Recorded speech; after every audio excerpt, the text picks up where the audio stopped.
तमाम मेहमान खुसूसी और मेवात इलाके के कोने कोने से आए यहाँ पर बुजुर्गों, मेवात के फिक्रमंद नौजवान साथियों,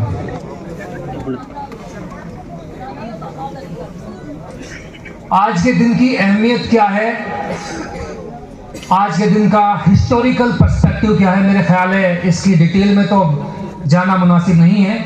और तमाम हिस्टोरियंस ने, सिद्दीक साहब ने, अल्ताफ भाई ने, तमाम लोगों ने अपनी अपनी तरीके से सारी चीज़ों को यहाँ पर बयां कर दिया। लेकिन मैं आज यहाँ पर अपने एक्सपीरियंस को आपके साथ में शेयर करना चाहता हूँ, अपने एक्सपीरियंस को आपके साथ में साझा करना चाहता हूँ। मेरा ख्याल है वही मेरी स्पीच रहेगी आज के यहाँ पर। दोस्तों, 10वीं क्लास के बाद में हम लोग इसी शहर में आए जहाँ आज हम लोग बैठे हैं, खड़े हुए हैं। और 10वीं क्लास के बाद जब हम यहाँ आए 11वीं क्लास में, तो हमने यही देखा, यही महसूस किया कि यहाँ पर असम के लोग, यहाँ पर केरल के लोग, यहाँ पर विदेशों के लोग और यहाँ पर दूर दराज के गांव के लोग मौजूद है। सबको अपने लैंग्वेज से, अपने लिटरेचर से, अपने कल्चर से, अपनी हिस्ट्री से बेपनाह मोहब्बत है, बेइंतहा मोहब्बत है। हम में ये शऊर उस वक्त नहीं था। हमने लोगों को ऑब्जर्व किया, लोगों को देखा, उनसे सीखा और इस नतीजे पर पहुंचे कि चाहे दुनिया में किसी भी लैंग्वेज का, किसी भी स्किल का इल्म आप हासिल कर लीजिए, लेकिन सबसे ज्यादा अहम कोई चीज अगर है तो वो ये है कि आप अपने इलाके की रूट्स को जानो, अपने इलाके की बुजुर्गों की जो आपकी तारीख है उसको जानो। उसके बाद में ये हुआ कि 12वीं क्लास पास की, ग्रेजुएशन किया जर्नलिज्म में दिल्ली यूनिवर्सिटी से, और उसके बाद में एमए मास कम्युनिकेशन किया। मैं बहुत शॉर्ट में अपनी बात को ख़त्म कर रहा हूँ। और जब हम आखिरी सेमेस्टर में थे तो सारे जो स्टूडेंट्स थे जामिया के, जेएनयू के, दिल्ली यूनिवर्सिटी के, तो उस वक्त यही ख्याल था कि यार मेवात इलाके में ऐसा क्या किया जाए जो पहले से मौजूद नहीं है। हमने सोचा कि यार टीवी चैनल तो हम चला नहीं सकते भाई, इतनी औकात, इतनी हैसियत हमारी है नहीं। डेली अखबार का मैनेजमेंट हम नहीं देख सकते हैं, लिहाजा एक मैगजीन चलाते हैं। सन 2014-15 की बात कर रहा हूं मैं।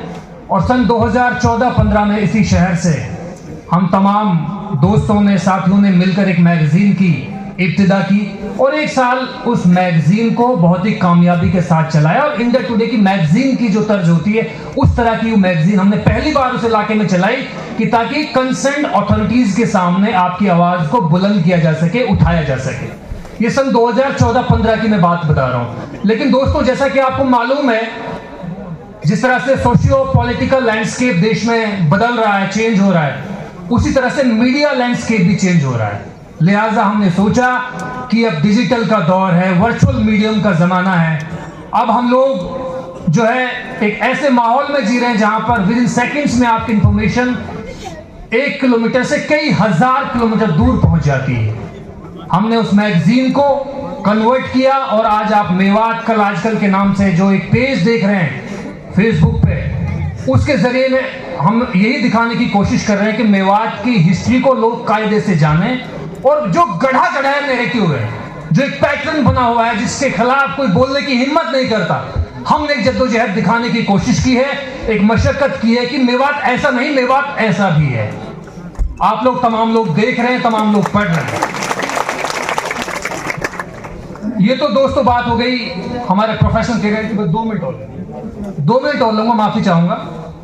बस मैं ये बताना चाह रहा हूं कि तमाम लोग यहां पर मौजूद हैं, जैसे कि अल्ताफ भाई लगातार जिक्र कर रहे हैं कि ना केवल दिल्ली से, ना केवल हरियाणा से, ना केवल राजस्थान से, और ना केवल उत्तर प्रदेश और मध्य प्रदेश से, बल्कि महाराष्ट्र से भी यहां पर आज मेवात के तमाम वो जज्बाती नौजवान, वो फिक्रमंद बुजुर्ग मौजूद हैं। आपकी मौजूदगी में मैं एक बात साफ कर देना चाहता हूं। शायद मैं लेट था, 6 बजे के बाद में ऑफिस की क्योंकि ड्यूटी, उसके बाद में मैं हाजिर हो सका। मेरा ख्याल है ये बात अगर कह दी होगी किसी ने तो बहुत अच्छी बात है, अगर नहीं कही हुई तो मैं रिपीट करना चाहता हूं। मैं कहना ये चाहता हूं दोस्तों कि जिस भी फील्ड में आप मौजूद हैं, यहाँ पे एक से एक पॉलिटिशियन मौजूद है, यहाँ पे एक से एक एजुकेशनिस्ट मौजूद है, यहाँ पर एक से एक सोशल एक्टिविस्ट मौजूद है, हर शोबे के लोग यहाँ पर मौजूद हैं।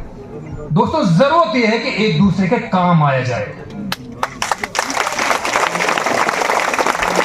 मेवात कला आजकल की जो हेरिटेज वॉक्स होती है उसमें सबसे ज्यादा जो वजाहत होती है, सबसे ज्यादा जिस बात का वकालत करते हैं, जिस बात की हिमायत करते हैं, वो यही है कि अगर कोई टीचिंग में है तो उनकी टीचिंग की स्किल से हमारी आने वाली नस्ल, हमारी आने वाली जनरेशन फायदा उठाए। अगर मैं जर्नलिज्म में हूं तो मुझसे लोग पूछे, मेरे छोटे भाई पूछे कि 12th के बाद में किस तरह से एग्जाम होता है, क्या इंटरव्यू होता है, क्या जॉब का सिलसिला होता है, क्या सैलरी होती है। इतनी एक्सेप्टेंस अपने अंदर आपको कायम करनी पड़ेगी कि आप किसी भी फील्ड में हैं, आप पुलिस में हैं, आप डिफेंस में हैं, आप इंजीनियरिंग में हैं, आप मेडिसिन में हैं, आप किसी भी शोबे में हैं। अगर आपको इस इलाके का फायदा करना है, सबसे पहले तो अपनी पर्सनैलिटी को और अपने कैंडिडेचर को इलाके के सामने, नौजवानों के सामने इस तरह रखना होगा कि आप मुझसे मेरे फील्ड के बाबत कोई भी सवाल बेझिझक पूछ सकते हैं।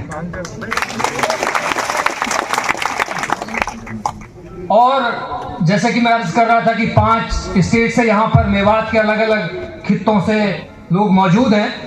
यह भी मैं बताना चाह रहा हूं दोस्तों कि चाहे कोई कहीं का भी हो, चाहे कोई कहीं का भी हो, अभी जैसे इलेक्शन हुआ था राजस्थान में, मैं वो भी बताना चाह रहा था। इलेक्शन हुआ था तो कुछ चीजें ऐसी इररिलेवेंट चली थी सोशल मीडिया के जरिए, फेसबुक के जरिए, खुद को बड़ा दिखाने की कोशिश हो रही थी। ये दौर दोस्तों आइडेंटिटी पॉलिटिक्स का है। इस दौर में आपको अपने आप को पहचानना है, और शायद यही वजह है कि आज एक छत के नीचे आप तमाम लोग मौजूद हैं। वो एक ही वजह है, एक ही बात है उसके पीछे कि वो लफ्ज मेवात है या मेवाती है।